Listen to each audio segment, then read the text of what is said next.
ধারাবাহিকতাটা কি? অনেকে বলে যে প্রথম রাকাতে নাকি সূরা ফাতিহা পড়ার পর যেই সূরা পড়ব দ্বিতীয় রাকাতে নাকি তার থেকে ছোট সূরা পড়তে হবে, তৃতীয় রাকাতে এবং চতুর্থ রাকাতে আবার এর থেকেও ছোট। আবার অনেকে বলে যে প্রথম রাকাতে যে সূরা পড়ব দ্বিতীয় রাকাতে নাকি তার পরের সূরা পড়তে হবে, মানে প্রথম রাকাতে ৮০ নম্বর সূরা পড়লে নাকি পরের রাকাতগুলোতে তার ধারাবাহিকতা অর্থাৎ ৮১, ৮২ বা তার পরের সূরাগুলো পড়তে হবে, আগেরগুলো পড়া যাবে না। তাহলে কোন নিয়মটা সঠিক, কিভাবে পড়তে হবে? আপনি যেটুকু বলেছেন এই সবগুলোই সঠিক এবং সবগুলো মেনটেন করতে হবে। সূরা নামাজের মধ্যে সূরা ফাতিহার পর অন্য সূরা মিলানোর ক্ষেত্রে মূলনীতি বা প্রিন্সিপাল হলো যে প্রথম রাকাতের তুলনায় দ্বিতীয় রাকাতটা একটু ছোট করা সুন্নত। প্রথম রাকাতে যতটুকু কেরাত পড়বেন দ্বিতীয় রাকাতে কেরাতটা আরেকটু ছোট হবে, স্মল হবে, এটা সুন্নত।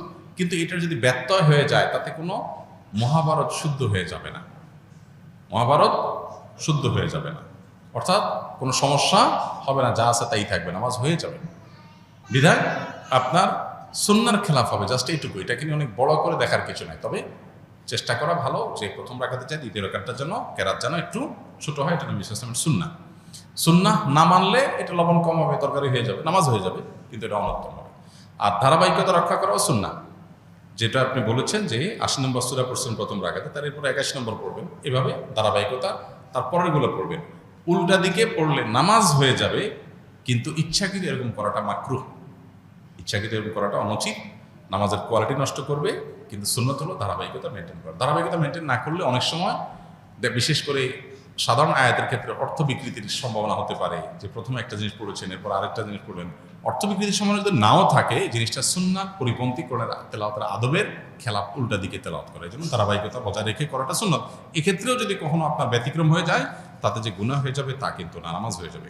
৫ ওয়াক্ত সালাতের পরে পড়ার জন্য দোয়া ও জিকির জানতে চাই।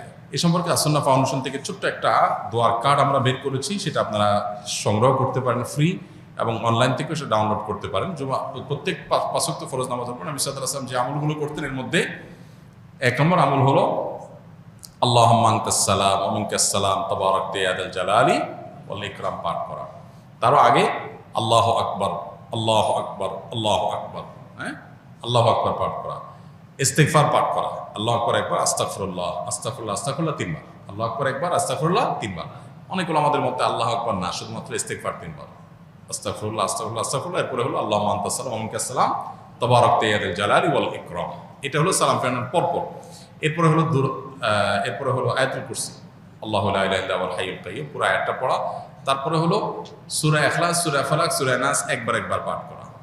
এর পাশাপাশি আরেকটা আমল আছে, লা ইলাহা ইল্লাল্লাহ ওয়াহদাহু লা শারীকা লাহু লাহুল মুলকু ওয়া লাহুল হামদু ওয়া হুয়া আলা কুল্লি শাইইন কাদির, একবার পাঠ করা। আরেকটা আমল হলো আল্লাহুম্মা আইন্নি আলা যিকরিকা ওয়া শুকরিকা ওয়া হুসনি ইবাদাতিক, একবার পাঠ করা। আরেকটা আমল হলো লা ইলাহা ইল্লাল্লাহু ওয়াহদাহু লা ইলাহা ইল্লাল্লাহ ওয়া লা না'বুদু ইল্লা ইয়্যাহ লাহুন নি'মাতু ওয়া লাহুল ফাদলু ওয়া লাহুস সানাউল হাসান, লা ইলাহা ইল্লাল্লাহ মুখলিসিনা লাহুদ্দিন ওয়া লাউ কারিহাল মুশরিকুন, এটা একবার। এবং 33 বার সুবহানাল্লাহ, 33 বার আলহামদুলিল্লাহ, 34 বার আল্লাহু আকবার। এই আমলগুলো মোটামুটি ৫ ওয়াক্ত নামাজের পরে পড়াটা সুন্নাহ। ইমাম শাফিঈ রাহমাতুল্লাহর মতে নামাজে ইমামের পেছনে ফাতিহা পড়তে হবে, কিন্তু হানাফি আলেমগণ সূরা আরাফের একটি আয়াতের দলিলে বলেন ফাতিহা পড়া যাবে না। তাহলে এই আয়াত কি ইমাম শাফিঈ রাহমাতুল্লাহর চোখে পড়ে নাই? যে ভাই প্রশ্ন করেছেন তাকে বিনয়ের সাথে বলতে চাই যে বিষয়গুলোকে এইভাবে বিশ্লেষণ করবার সুযোগ নাই।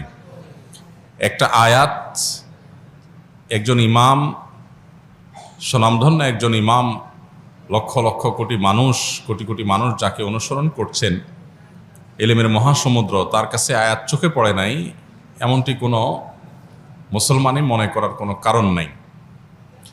তাহলে বিষয়টা কি, যে আয়াত দিয়ে একটি মাযহাবের ওলামারা দলিল দিচ্ছেন, আরেক মাযহাবের ওলামা ইকরাম সেটাকে দলিল গ্রহণ করছেন না, কারণ কি? এর উত্তর হলো যে বিষয়টা ব্যাখ্যা সংক্রান্ত বিষয়। কারণ ইমাম আবু হানিফা রাহিমাহুল্লাহ এবং তার অনুসারী অন্যান্য ওলামা ইকরাম যে আয়াত দিয়ে দলিল দিচ্ছেন, এই আয়াতকে তারা যে অর্থে নিচ্ছেন, ইমাম শাফিঈ রাহিমাহুল্লাহর কাছে ভিন্ন অর্থ, ভিন্ন ব্যাখ্যা আছে।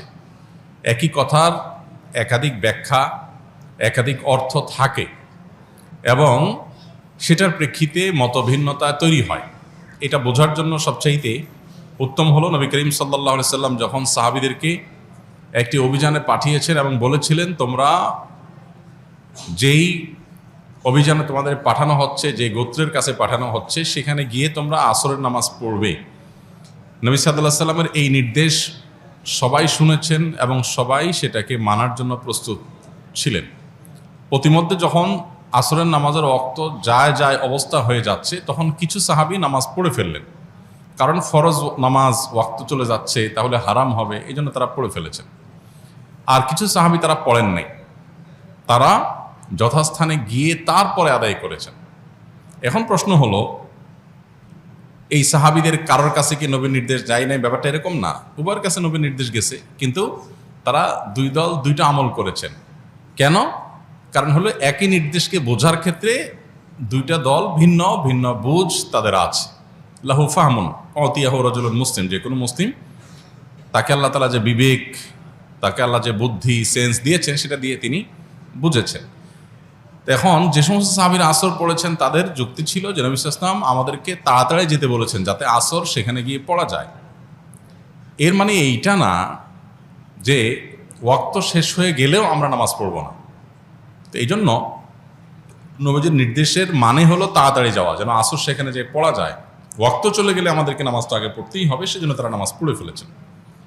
আর যারা নামাজ ওই জায়গায় গিয়ে পড়েছেন ওয়াক্ত শেষ হওয়ার পরে, তাদের বক্তব্য ছিল নবী সাল্লাল্লাহু আলাইহি ওয়াসাল্লাম আমাদেরকে বলেছেন সেখানে গিয়ে আসর পড়তে, অতএব আমি সেখানে গিয়ে আসর পড়ব। তার কাছে আল্লাহর পক্ষ থেকে ওহী আসে, অতএব ওয়াক্ত আছে কি গেছে সেটা আমার দেখার দরকার, নবীর নির্দেশ মানাটাই আমার কর্তব্য, আমি সেটা করেছি।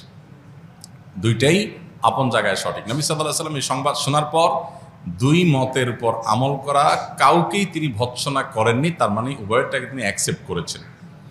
তো কোরআন এবং হাদিসের ক্ষেত্রে মুজতাহিদ ইমামগণ যখন কোনো ইস্তিহাদ গবেষণা করে কোনো আয়াত থেকে, কোনো হাদিস থেকে কোনো মাসআলা উদ্ঘাটন করেন বিভিন্ন মূলনীতির আলোকে, তো সেটা একই আয়াত থেকে একাধিক ব্যাখ্যা, একাধিক অর্থ, একাধিক বিশ্লেষণ, একাধিক মর্ম, এটার ভিত্তিতে একাধিক মত সৃষ্টি হতে পারে।